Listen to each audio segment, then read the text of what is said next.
So alright, YouTube, so now we drop this box, man, get up out of here. But anyway, the purpose of the video, guys, is the ugly truth of being an owner-operator, guy. It could be a real, I would say, man, dirty game. You know what I'm saying? You can lose your shirt. And I'll tell you like this, I don't know if you guys remember, some of you guys OGs followers, and some of the subscribers on here actually follow me because you met me in what I'm about to mention right now, which I did Uber. Like, guys, I would say for the first 3 or 4 years of me being an owner operator, I did nothing. I was just trying to figure it out, trying to grind it out. Then like the last, I would say, up until about 1.5 years to the pandemic hit, around 2 years ago, I was an owner operator and I did Uber and Lyft. Now, some of OG subscribers seen when I actually did some videos when I was in my car telling me I'm doing Uber and Lyft. And if you look at some of my videos when I'm in the car, you look at the back window, you see the airplane back there in the window. I did Uber, Lyft, and Via. The reason I'm saying all this, guys, because like I say, man, I'm a hustler, man. You gotta be a hustler out here doing this business. So when my truck would go in the shop, or when work was slow, like say they had to work for that day, what I do is, I go out and work as if I was going to the truck. I go to Uber and Lyft all day. And I actually took a break from driving for a month of trucking. I've been on operator. I parked my truck for a month, and I tried to get out of trucking doing Uber and Lyft. I did it for a month. I realized, nah, this ain't gonna cut it for me, man. This ain't gonna cut it for me. It's too up and down. You can make some money. I made some good money doing Uber and Lyft, but the work you get, it just wasn't for me, man. Not the way I want to go. You know what I'm saying? Hey, you guys might be saying, what are you talking about, TNM? What you mean? What you talking about with all this Uber and Lyft stuff, right? The ugly truth of the matter is, when you're on operator, your money ain't always gonna be there like it is. It's some guys out here that hop right into being an owner operator and start making decent money. Some of them don't know no better. They figure the grass is green on the other side of the fence. Like that. Like the grass is green on that side. Like, oh man, look how green it is. Yeah, let me go over there and see what's better. I ain't saying don't strive to be better. I'm just saying study the market before you make jumps.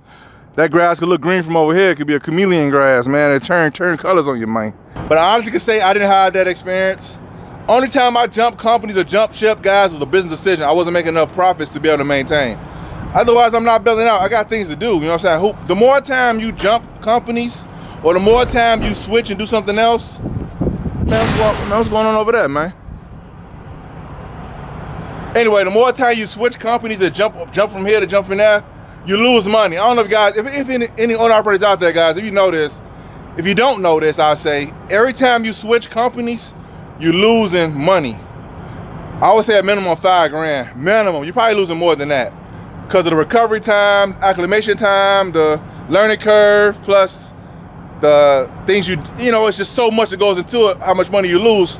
So you're trying to learn something new because you're jumping somewhere else. Now, if you got to make a business decision to do that. But if not, man, get your plan where you at, stick it out and make it work for you, man.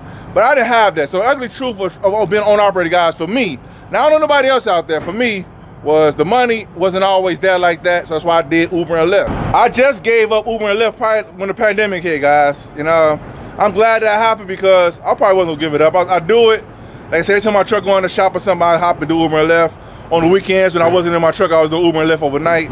All type of crazy stuff, man. But when it rained real bad or when it snowed real bad, you go out to do Uber and Lyft. And like I say, man, it was good for what it was, but for the most part, I've grown that. I found out better avenues to get money, get bread, you know what I'm saying? But the ultimate elephant in the room was, and it's the truth, guys, and I don't know if somebody out here agree with this or not, I wouldn't have did Uber and Lyft if I was making enough bread to sustain myself, period, as an owner operator for them years I was doing it. I wouldn't have did Uber and Lyft. I wouldn't have had to, you know what I'm saying? And some people may say, why don't you become owner operator again? Why don't you become a company driver again? Well, because I had a plan that's coming to fruition, but by me being a company driver at that moment, it wouldn't have helped out the plan that I had going on at the moment. You know what I'm saying? I don't know if that makes sense, but anyway, I had a plan, so I tried to work the plan different ways. And being an owner operator was part of it. It's still part of it because I'm still owner operator right now. But I would say this, man, it could be a real dirty game. And there's no guarantee you're gonna make bread in this business enough to make a profit. Ain't no guarantee of none of that. So if you guys don't understand this, listen to the words out of my mouth. You better know what you're doing in this business, otherwise you will lose your shirt in this game. And like I say, man, I can't even harp on it enough, guys. I can't harp on it enough, man. At the end of all of this, business is business and it could be dirty. It's not fair for the most part to most people. You gotta learn the game, you know what I'm saying? And learn how to make it work for you. It's not somebody gonna hand it to you on a silver platter like, here's the game, this is how you do it. So that's what I'm saying. Some people, I don't understand, man. Like, some people rather go the hard way, which I get. I had to go the hard way for a minute till I learned how to, man, skip that. If I got the bread, I'm gonna pay you to show me to cut that learning curve, man.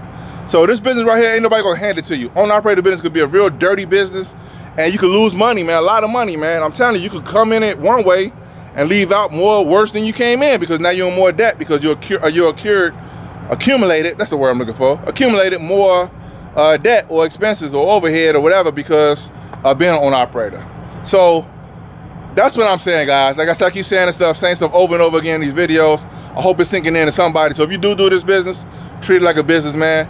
And it could be real dirty. And that's why I did Uber and Lyft so many years, because I had to compensate for the money I wasn't making doing on the owner-operator side. When my truck was in the shop or it was down, I had to keep, you know what I'm saying? I don't believe in a starving artist. You know what I'm saying? I believe in, I work 2 or 3 times as hard to get something done, versus if I got to do that for a while, I will do that. Now, how I've been doing that, believe me.